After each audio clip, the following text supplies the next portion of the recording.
Hello everyone, TAC1421 here. Welcome back to another episode of Pokemon Mega Moveset. Today we're talking about a fan favorite Pokemon, one of the kind of icons of Pokemon, and that is Charizard. Now Charizard has two Mega Evolutions, that is Charizard Y and Charizard X. And depending on what item you put on Charizard, either the Charizard X or Charizard Y little stone thingy, it's going to Mega Evolve differently. And today we're going to be talking about Charizard X. I think it's the cooler of the two, just because it gets a new typing, and it's like Fire Dragon. I've always thought Charizard as a Dragon-type Pokemon, and it was never Dragon-type. But now, Charizard X is Dragon-type. It's Fire Dragon, and we're going to go talk about all that good stuff. Now, before we get into the moveset and the EVs and reasons behind my madness and everything, let's talk about the stats that it got and the boosts and everything and the different typings and all that fun stuff. So first off, you'll notice between the two that its best base stats combined is 634 for both of them. You'll see there, and that is 100 points distributed between different stats that got boosted between the two. Between X and Y, that is. Now, I'm only going to talk about X for the sake of this video, but you can look at the Y there and see how it's different from the X stats. So anyways, Charizard-Mega-X, its attack got boosted to 130, which is great. We're going to be using attack. It got boosted crazy, so that's fantastic. The defense got boosted a good amount as well, which is nice, and then the special attack got boosted a little bit, which doesn't really matter. I would have rather that gone as something else, like, speed, for instance, but it is what it is.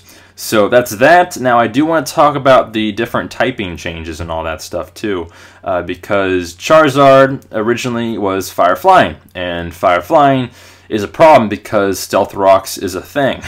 It's carried by a lot of teams, and it's very rare to go through a game without any kind of hazards, particularly rocks, being up. So you got to be careful about that, and that's always why I haven't really liked Fire Flying types, and primarily, Charizard and Talonflame. But now with the Fire Dragon typing, it's only ×2 to rocks. So you still have to worry about rocks. I recommend having a spinner on your team, whether you run Charizard X or Charizard Y for that matter. But you don't have to worry about it as much with Charizard X, but you still got to pay attention to it. And with the EVs, we'll take a look at that in a second. It's set up so that you can actually, if you have Charizard X up there, you can take 4 Stealth Rocks. If you have regular Charizard, then you can only take 2.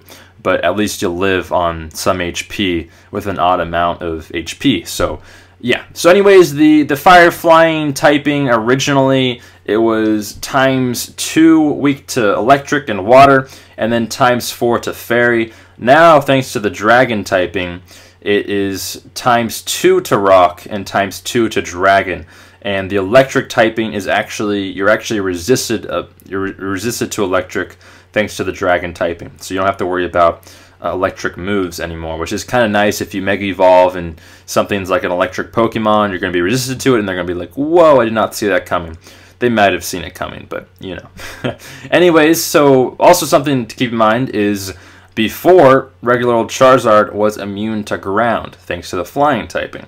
But now it's ×2 to ground. So if you know something's locked into a ground-type move, don't Mega Evolve, because they can't hit you yet. So it's just something to keep in mind. And then if you think they can't hit you with anything super effective or anything like that, then you might want to hold off on Mega Evolving and just kind of set up a little bit. But it is what it is. Just kind of take it as it is and what the situation may be. Some things that kind of stayed the same, Grass and Bug, you're still resisted against those. Fairy type, you used to be resisted against Fairy and Fighting. Now you take neutral damage to them, so got to be careful about that. And then Fire and Steel, you're still, you used to be resistant, and now I think it's either resistant or, yeah, I think it's still resistant. You're still resistant to Fire and Steel. So that's that. I think the big things to note there is the Electric and Water ones, because it used to be ×2, and now they're either just neutral or you're resistant to them. So got to be careful who you're switching on and when to Mega Evolve and all that fun stuff. So also the ability for regular old Charizard, I recommend using Blaze. You're not going to really ever use Blaze, but it's better than solar power, unless, of course, you're running a Sun team. But if you're running a Sun team, there's no point in really having Charizard X. You might as well just have Charizard Y. So that's that. That's the kind of the base around that. So now let's go ahead and look at Charizard X. And we'll look at the moveset really quickly in a second. Actually, it might take a little while, but to get through all the moves and stuff and kind of explain the madness behind my reasoning and all that stuff. But Tough Claws is the ability that really makes this moveset go and kind of function properly. And what Tough Claws does is this Pokemon's contact attacks do 33% more damage. So that's essentially, if you have the math behind that is you just have the base power of a move, and then you times it by 1.33, and then you'll get your base attack for that particular move. Now, if you have stab on top of that, you have to take that into account and all your stat raises and all that stuff. But I have the math here. I did it for you guys because I'm that cool and that nice, and that's kind of is informative video, so I might as well get the math down and explain everything. But let's go ahead and look at the EVs real quickly before. It's very, very simple EV spread. Put 252 in attack, put 252 in speed. I chose to make it jolly so you can outspeed things. I think that's more important. You're already doing a ton of attack, so I don't think you have to worry about that too much. Still invest in it, but I think it's better to make it jolly so you can outspeed things. And then you can put 4 either in defense and special defense. Stay away from putting in HP. You want that odd number like we talked about before, because stealth rocks are still going to hurt you. So you want to have that odd amount of HP so you can at least switch in a certain amount of time so you can, live. And so yeah. Anyways, let's go ahead and talk about the moves. Now, I will quickly go through the attacking moves and kind of talk about them, and then I'll show how they play with the moveset and the main move, which is Hone Claws. That's what makes this set kind of function properly, along with the Tough Claws. So 2 different claws working together and doing some cool stuff. So Fire Punch, pretty standard. I chose Fire Punch over the other move, whatever it's Flare Blitz, because I don't like losing HP when I attack. Stealth Rocks, some games you're not going to be able to get around it. You're still going to have to switch in on them despite your efforts to go against it. And having a move that you lose damage for doing a lot of damage, and you're still going to do a lot of damage with Fire Punch, I don't see why you want to run it. So that's my reasoning behind that. I think Fire Punch is the better move here. Dragon Rush, you might be wondering why Dragon Rush, why not a move like Dragon Claw? And my reason is because it's 20%, I mean not 20%, its base power is 20 more, which really adds up in a hurry. We'll do the math in a second here, and we'll kind of show you that. It's 75% accuracy, 20% chance to flinch. The accuracy is 75%, which sucks, but we'll look at the Hone Claws and what it does in a second. Do the math, and it actually works out pretty nicely. Dynamic Punch is 50% accuracy, 100 base power, and 100% chance to confuse the target, which is pretty awesome. Now, it's kind of tough to run a move like Dynamic Punch because you're going to be missing it so often. You kind of flip a coin, and sometimes it hits, sometimes it doesn't. And it's really nice when it hits because your opponent's confused, and that could buy you a turn. That could really do so much to kind of turn the tides in your favor. Plus, it's doing 100%, or it's doing 100 base power. But what makes Dynamic Punch a viable move in this moveset and for this Pokemon is Hone Claws. Now, Hone Claws boosts the user's attack and accuracy by 1. Basically, what this means is it raises it by 33%. So if you do the math on there, I have the math here. We'll go through the moves. Fire Punch is still 100% accuracy, obviously. Dragon Rush, I think, is the most important one out of all of these. It actually is going to get boosted to close to 100% accuracy after the first Hone Claws. So it's going to be very, very rare for you to miss a Dragon Rush after you use a Hone Claws, and it's going to be doing a lot of damage. Dynamic Punch, after 1 Hone Claws, it's going to go up to 66.5%, and then after 2 is 83%. So it's still going to miss occasionally, but it's a lot better of a chance to hit. and 100% chance to confuse is really awesome.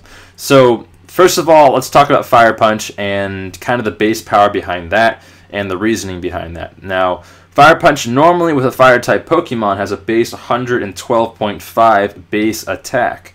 Now, with the Tough Claws ability, its base power is going to be at 141. For just a Fire Punch, that's going to be doing a lot of damage. So keep that in mind. That's why I chose Fire Punch. You're going to be doing more base power than a normal Flare Blitz. I know Flare Blitz would be doing even more with all these boosts, but you don't really need that much more, if you know what I'm saying. So Fire Punch, definitely a great move here. And then after the Hone Claws, 174.75 base power, and then after 2 is right at 200 base power for a Fire Punch. So next one I want to talk about is Dragon Rush. This is going to be your go-to move after a Hone Claws. And this is really scary when you do the math on it. Now, after we talked about the accuracy, after one Hone Claws is doing basically 100% accuracy, so it's going to be very, very rare to miss. Now, the regular old Dragon Rush, base 100 attack with the stab is 150. With the Tough Claws, without even anything invested, it's doing 188 base power. With a Hone Claws at 100% accuracy, it's doing 233 base power. That is scary. Nothing's going to want to take that besides your fairy types, which are immune. So Dragon Rush, very, very scary move after a Hone Claws. That's going to be your go-to move. It's going to be really scary. Nothing's going to want to take it except for fairy types. So just keep that in mind. Now, Dynamic Punch is not as crazy as the other two as far as base attack goes, because it doesn't get any stab, but it's still doing a pretty good amount of damage. After the Tough Claws, it's doing 133 base power, and then after the ×1 Hone Claws, it's doing 166 base power, and then after ×2, it's 199. If you're going to want to use Dynamic Punch, chances are you're going to Hone Claws twice, but you might not be able to in certain situations. So my recommendation is, if you're going to use Dynamic Punch, use it wisely, and only use it if you really have to. I think Dragon Rush is really your go-to move, and Dynamic Punch is nice because it has 100% chance to confuse. It could get you out of tight situations if you hit, and it's good against different types that are resistant to Dragon and Fire.